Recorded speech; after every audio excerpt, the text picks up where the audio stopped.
अमान मसूद साहब, आमिर जाद साहब ने बड़ा अच्छे तरीके से उसको समअप किया। उसमें दो तीन पॉइंट्स है। एक तो वे फॉरवर्ड जो है, मेरे ख्याल में ग्रैंड रिकंसिलिएशन एटलीस्ट जो इकोनॉमी है उस पर बहुत ज्यादा जरूरी है, और पॉलिटिकल इंस्टेबिलिटी खत्म करने के लिए कुछ रूल ऑफ द गेम्स इन सियासी जमातों ने बैठकर तय करने होंगे।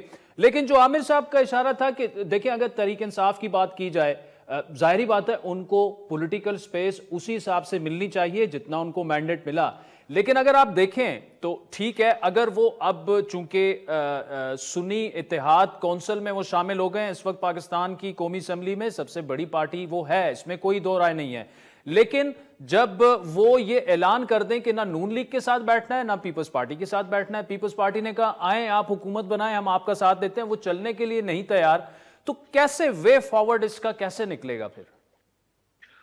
पहली बात यह है कि आमिर ज़िया हमारे दोस्त है, उनकी बात बड़ी होती है, हमारी बहुत मोहतरम। इंतखाबात के हवाले से बहुत बात होती है। मेरा आज एक कॉलम भी छपा, उसका मैं दो जुमलों में आपको उसका निचोड़ आपकी खिदमत में पेश करता हूँ। इन इंतखाबात के नतीजे में जिसने जो सोचा था उसको वो नहीं मिला। क्या आपके ख्याल में पीटीआई का ये ख्वाब था कि वो मौलाना फजलुर रहमान के साथ हाथ में हाथ मिलाए? क्या मुस्लिम लीग नून का ये ख्वाब था कि वो आसिफ जरदारी को सदर बनाने के लिए सर तोड़ कोशिश करें? क्या जमात इस्लामी का ये ख्वाब था कि वो पीटीआई के लिए अपनी नशिस्त के लिए अपनी नशिस्त से सबकदोश हो जाए? क्या बलूचिस्तान की जमातों ने कभी सोचा था कि वो एहतजाज करेंगी और उनका एहतजाज टीवी पर दिखाया भी जाएगा? क्या जीडीए धांधली में एहतजाज करेगी? ये कभी हमने सोचा भी नहीं था, ये हमारे गुमान में भी नहीं था। तो ये सब किसी को कुछ भी, वो एक फिल्म की तारे जमीन पर, इंतखाबात के नतीजे में हुआ ये है कि सारे जमीन पर किसी को भी मिला नहीं है जो हम सब ने सोचा था। लेकिन वे फॉरवर्ड बहुत इंपॉर्टेंट है, इसमें खुश आइंद बातों की तरफ तवज्जो रखनी चाहिए। पीटीआई का एक फैसला जिसकी एक दफा नहीं 1000 दफा तारीफ करनी चाहिए, वो ये कि इन्होंने असेंबली में बैठने का फैसला किया। आपको इंतखाबात में धांधली का शक है तो यहां मैं वैसे ये बात वाज़ेह कर दूं कि इंतखाबात में धांधली के इल्जामात जो है वो दो तरफा लग रहे हैं।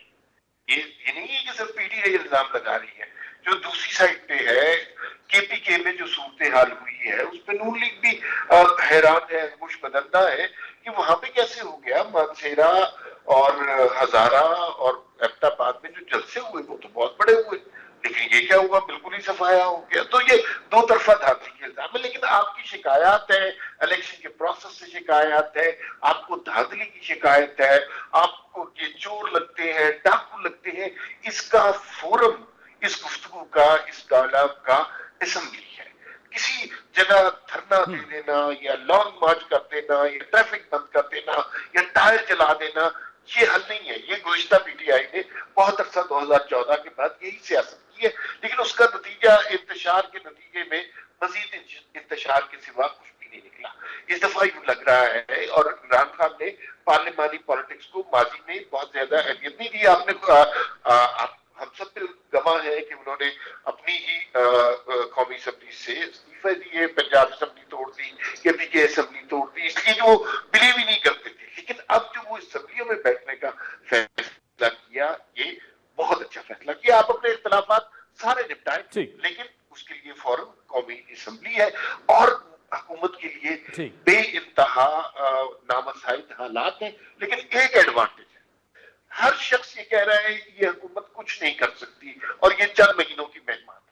इसका मतलब है हमने पहले जीरो कर दिया, तो अब अगर वो जीरो रहेंगे तो लोगों को परेशानी नहीं होगी। एक नंबर भी ऐड कर देंगे तो लोग कहेंगे यार कुछ काम